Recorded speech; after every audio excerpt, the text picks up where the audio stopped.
Baghdad के पुराने बाजार में जब शाम की ठंडी हवाएं चलतीं तो वहां की रौनक देखते ही बनती थी।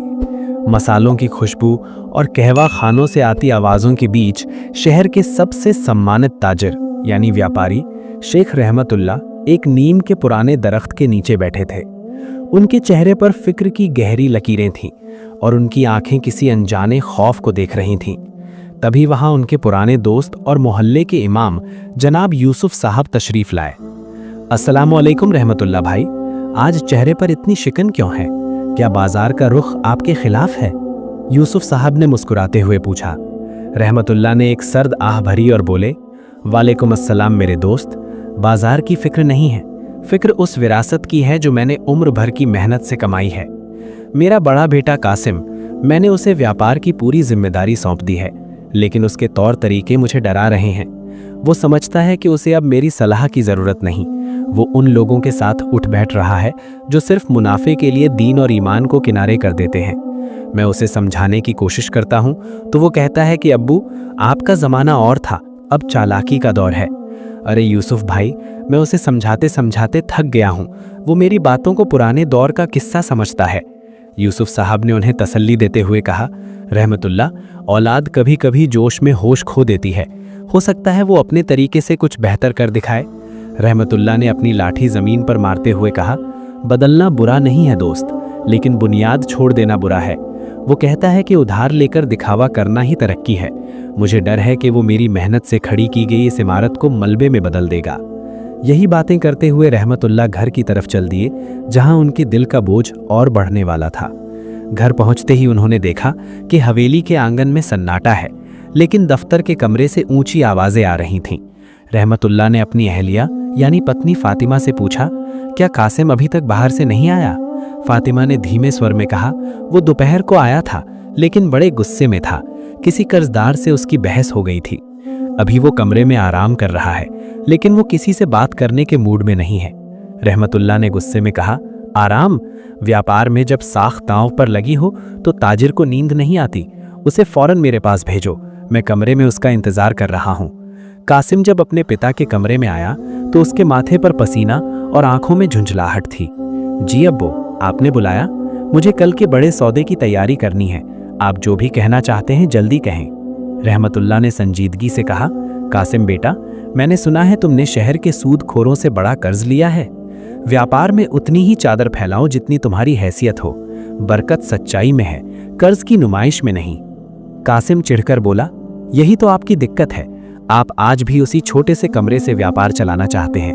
बड़े शहरों के ताजिरों को देखिए, वो शानो शौकत से रहते हैं। लोग आपकी सादगी को कमजोरी समझते हैं। मैं अपने तरीके से काम कर रहा हूँ, आप बस आराम कीजिए और मुझे अपना काम करने दीजिए। रहमतुल्लाह ने तड़प कर कहा, बेटा, ये गुरूर तुम्हें ले डूबेगा। याद रखना, जिस दरख्त की जड़ें कमजोर होती हैं वो पहली आंधी में गिर जाता है। कासिम वहां से पैर पटकता हुआ निकल गया। बाहर उसे उसका छोटा भाई जैद मिला। जैद ने प्यार से पूछा, भाई, अब्बू परेशान हैं, आपने फिर उनसे बहस की?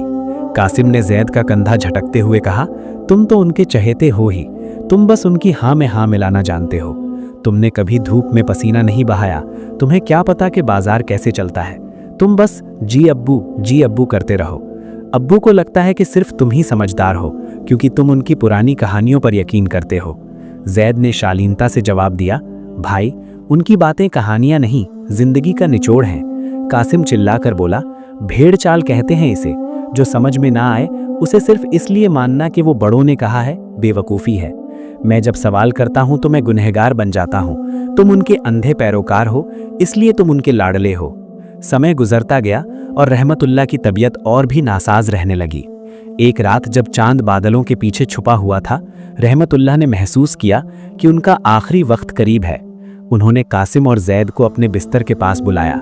उनके पास एक छोटा सा मखमली थैला था। मेरे बेटों, अब मेरे जाने का वक्त करीब है। मैं तुम्हें दौलत नहीं, एक आखिरी सबक देकर जाना चाहता हूँ। उन्होंने थैले से चांदी का एक पुराना घिसा हुआ सिक्का निकाला। कासिम, जैद, देखो, ये सिक्का मेरी पूरी जिंदगी की पहली कमाई है। जब मैं इस शहर में आया था मेरे पास सिर्फ यही था। आज ये जो हवेली, ये गोदाम और ये शोहरत है, वो इसी एक सिक्के की कद्र करने से मिली है। कासिम जोर से ठहाका लगाकर हंसा। अब्बू, मौत के बिस्तर पर भी आप ये बचकानी बातें कर रहे हैं। एक सिक्के से साम्राज्य खड़ा करना, ये तो परियों की कहानियों जैसी बात है। सच तो ये है कि आपने पुराने जमाने की किस्मत पाई थी। अब एक सिक्के से कुछ नहीं होता। मुझे लगा था आप कोई बड़ा खजाना या वसीयत देंगे, लेकिन आप तो एक सिक्का थमा रहे हैं। जैद की आंखों में आंसू आ गए।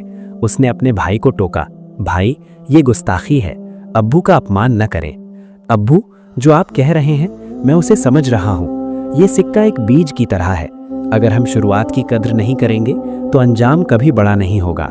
रहमतुल्लाह की आंखों में चमक आ गई। उन्होंने जैद का हाथ पकड़ा और वो सिक्का उसे दे दिया। बेटा जैद, तुमने मेरी बात की रूह को समझा है। मुझे यकीन है तुम इस बीज से एक नया चमन खिलाओगे। कासिम गुस्से से लाल हो गया। ठीक है, जैद को ये जादुई सिक्का मुबारक हो। मुझे तो ये पूरा व्यापार और हवेली चाहिए। अब्बू, जैद को अपना ज्ञान और सिक्का दीजिए, मैं तो इस बने बनाए महल का मालिक बनूंगा। जैद ने कहा, भाई अगर ऐसी बात है तो मुझे सिर्फ ये सिक्का ही काफी है, मुझे जायदाद का लालच नहीं। कासिम वहां से गुस्से में बड़बड़ाते हुए निकल गया।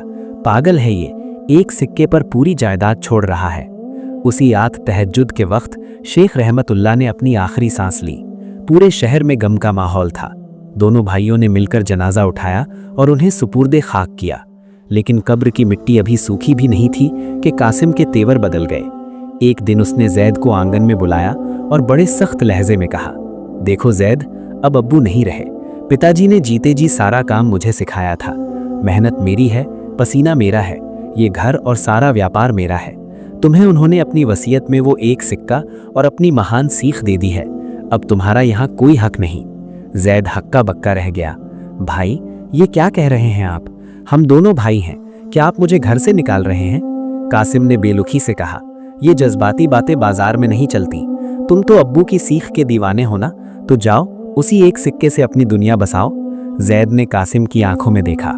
वहां भाई का प्यार नहीं बल्कि लालच की आग थी। जैद ने बिना कुछ कहे अपना सर झुकाया, अपनी पत्नी को साथ लिया और उस हवेली से बाहर निकल गया। उसके पास सिर्फ दो चीजें थीं, उसके पिता का दिया हुआ वो चांदी का एक सिक्का और उनका दिया हुआ वो अटल विश्वास।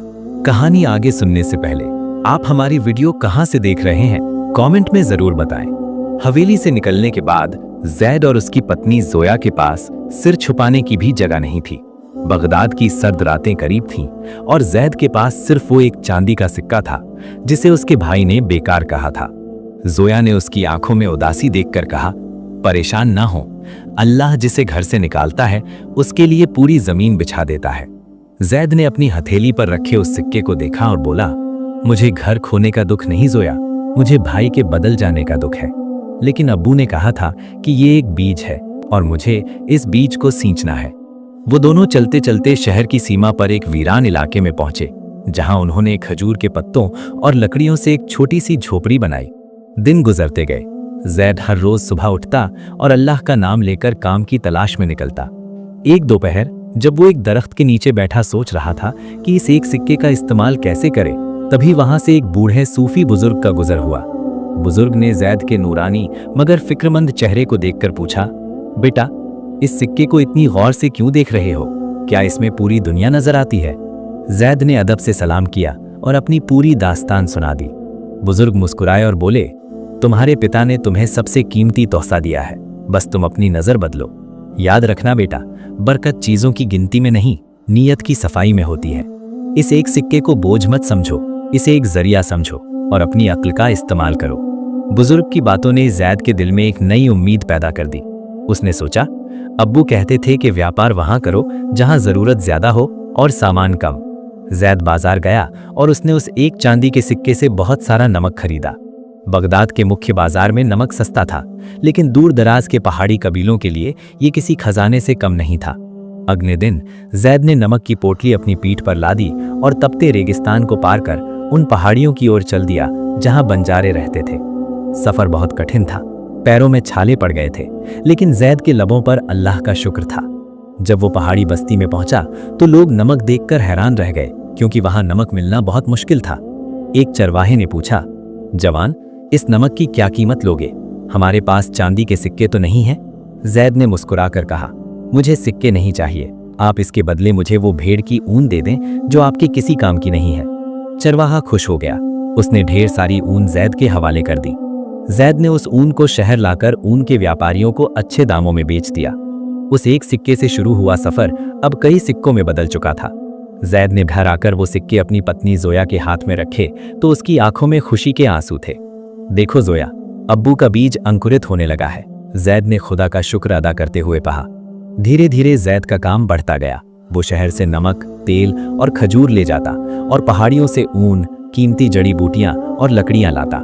उसकी ईमानदारी का चर्चा पूरे इलाके में होने लगा क्योंकि वो कभी किसी को धोखा नहीं देता था। उधर दूसरी तरफ कासिम की दुनिया बदलने लगी थी। हवेली का मालिक बनने के बाद कासिम का गुरूर 7वें आसमान पर था। उसने अपने पिता के पुराने वफादार मुनीमों को निकाल दिया और चापलूसों को काम पर रख लिया। कासिम कहता, ये पुराने लोग सिर्फ ईमानदारी की बातें करते हैं, मुझे मुनाफा चाहिए, चाहे वो किसी भी रास्ते से आए। उसने बड़े बड़े ताजिरों से उधार लिया और दिखावे के लिए बड़े जलसे करने लगा। उसने सोचा था कि वो रातों रात अपनी दौलत दोगुनी कर लेगा, लेकिन गलत फैसलों और बेईमानी की वजह से उसका व्यापार ढहने लगा। एक बार उसने खराब अनाज को अच्छी किस्म का बताकर दूसरे शहर के एक बड़े व्यापारी को बेच दिया। जब पोल खुली तो न सिर्फ उसका माल वापस आया बल्कि उस पर भारी जुर्माना भी लगा और बाजार में उसकी साख मिट्टी में मिल गई। उसके गोदामों में आग लग गई और जहाजों के डूबने की खबरें आने लगी। कर्जदार उसके दरवाजे पर आकर शोर मचाने लगे और कासिम का चेहरा चिंता से काला पड़ने लगा।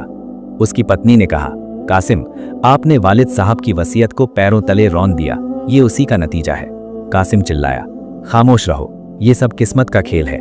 जैद तो शायद अब तक भीख मांग रहा होगा। मगर कासिम को क्या पता था कि जैद अब सिर्फ एक ताजिर नहीं बल्कि बगदाद की एक जानी मानी शख्सियत बन चुका था।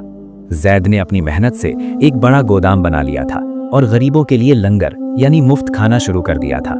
एक दिन बगदाद के वजीर आजम की सवारी जैद के मोहल्ले से गुजरी। उन्होंने देखा कि एक शख्स इतनी सादगी से बैठा है मगर उसके चेहरे पर गजब का सुकून है और लोग उसकी दुआएं ले रहे हैं। वजीर ने पूछा, ये नौजवान कौन है? सिपाही ने बताया, हुजूर, ये जैद है जिसे लोग ईमानदार ताजिर के नाम से जानते हैं। कहा जाता है कि इसने सिर्फ एक चांदी के सिक्के से अपनी सल्तनत शुरू की थी।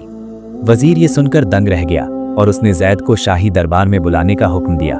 जब जैद दरबार में पहुंचा तो सुल्तान हारून अल रशीद खुद वहां मौजूद थे। सुल्तान ने पूछा, जैद, हमने सुना है कि तुम्हारे व्यापार में कभी घाटा नहीं होता, इसका क्या राज है? जैद ने सर झुकाकर कहा, आलीजाह, इसका राज मेरे पिता की दी हुई एक सीख और वो एक सिक्का है। मेरे पिता कहते थे कि व्यापार सिर्फ मुनाफा कमाने का नाम नहीं बल्कि अल्लाह की मखलूक यानी सृष्टि की खिदमत करने का नाम है। मैंने कभी जरूरत से ज्यादा मुनाफा नहीं लिया और कभी किसी मजबूर का फायदा नहीं उठाया। सुल्तान उसकी हिकमत और सादगी से इतने मुतासिर हुए कि उन्होंने जैद को शाही रसद का इंचार्ज बना दिया। जैद की तरक्की की गूंज अब पूरे शहर में थी, लेकिन कासिम के लिए ये खबरें किसी जहर से कम नहीं थीं। कासिम अब पूरी तरह बर्बाद हो चुका था। उसकी हवेली बिकने वाली थी और उसके पास खाने तक के पैसे नहीं बचे थे। उसने अपनी पत्नी से कहा, मैंने सुना है कि नया शाही इंचार्ज बहुत रहमदिल है, मैं कल उसके पास जाकर कुछ मदद मांगूंगा। कासिम को यह अंदाजा भी नहीं था कि वो शाही इंचार्ज और कोई नहीं बल्कि उसका वही भाई जैद है जिसे उसने धक्के देकर घर से निकाला था। बगदाद की गलियों में धूल उड़ रही थी और कासिम के पैरों में फटे हुए जूते थे। वो शख्स जो कभी रेशमी लिबास पहनकर अकड़ कर चलता था, आज फटे हाल था। उसकी हवेली पर कर्जदारों के ताले लटक रहे थे और उसके हाथ खाली थे। कासिम अपनी पत्नी के साथ उस आलीशान दफ्तर की ओर बढ़ रहा था जहां नए शाही ताजिर का ठिकाना था। वो मन ही मन सोच रहा था, सुना है वो नया ताजिर बहुत रहमदिल है, शायद वो मुझे कुछ कर्ज दे दे। जैसे ही वो शाही दफ्तर के बड़े दरवाजे पर पहुंचा, सिपाहियों ने उसे रोक लिया। पीछे हटो, आलीशान ताजिर जनाब जैद साहब अभी मशरूफ हैं, सिपाही ने डांटा। कासिम के कान खड़े हो गए। उसने सोचा, जैद? क्या ये मेरा भाई जैद है? नहीं, ये नाम तो आम है। वो बेचारा तो दर दर की ठोकरें खा रहा होगा। तभी अंदर से आवाज आई, उन्हें अंदर आने दो। कासिम जब अंदर पहुंचा तो उसके पैरों तले जमीन खिसक गई। मखमल के ऊंचे आसन पर उसका छोटा भाई जैद बैठा था, जिसके चेहरे पर वही पुरानी सादगी और नूर था। कासिम ने शर्म के मारे अपनी नजरें झुका लीं। उसे अपनी की हुई सारी ज्यादतियां याद आने लगीं। जैद अपनी जगह से उठा, तेजी से चलकर अपने बड़े भाई के पास आया और उसे गले लगा लिया। कासिम फपक फपक कर रो पड़ा। जैद, मुझे माफ कर दो भाई, मैंने तुम्हारा हक छीना, तुम्हें घर से निकाला।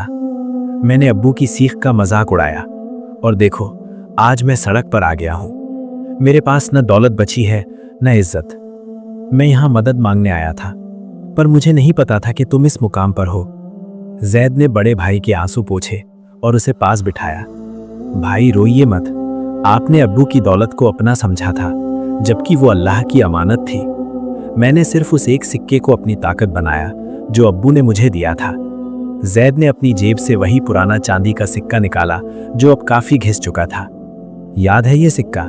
आपने इसे बेकार कहा था, लेकिन इसी एक सिक्के की बदौलत आज मैं यहाँ हूँ। इसी ने मुझे सिखाया कि छोटी शुरुआत कैसे की जाती है और सब्र का फल कितना मीठा होता है।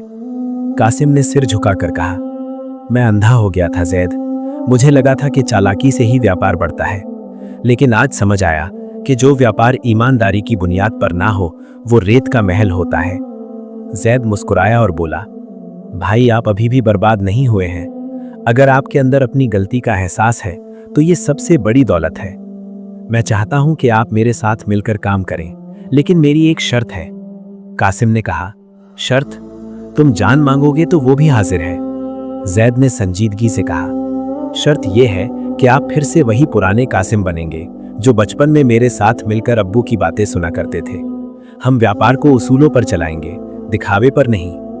जैद ने कासिम को 1000 दीनार की एक पोटली दी और कहा, यह कर्ज नहीं, ये आपके नए सफर की शुरुआत है। लेकिन इस बार शुरुआत इस पोटली से नहीं, बल्कि अब्बू के उन सिद्धांतों से कीजिएगा जिन्हें आपने छोड़ दिया था। वक्त पंख लगाकर उड़ गया। दोनों भाइयों ने मिलकर बगदाद के सबसे बड़े व्यापारिक घराने की नींव रखी। कासिम अब बदल चुका था। वो नमाज का पाबंद और गरीबों का हमदर्द बन गया था। एक दिन सुल्तान हारून अल रशीद ने जैद को महल में बुलाकर एक बड़ा प्रस्ताव दिया।